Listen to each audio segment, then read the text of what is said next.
Hello everyone, mayong adlaw when we're back for another video. So for today is mag-camping tano and dadon tamo diri sa gitawag og Tagaytay Busay. So Tagaytay Busay ang pangalan pero located siya sa Barangay Babag. So if nakalaag na mo og Kyoto, kilid-anan ay gamay nga nga masudlan og motor, mo na siya ang entrance sa Tagaytay Busay. And before tamo proceed sa sulod is let's appreciate the sunset.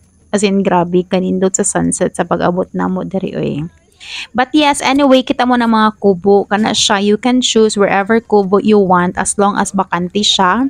And very affordable ra kayo diri nga campsite because it's only 100 pesos per head. Pero kung dili mo ganahan mag-overnight dire, pwede ra sad gihapon mo magtambay-tambay and maka-decide mo nga mag-overnight na lang mo, dira mag-uol because they offer for rent o nga hamak, tent, o even foam.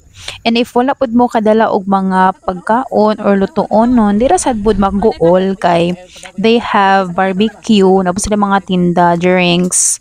So dool lagid mo sa ilang tindahan or mga staff and they're very willing to assist you.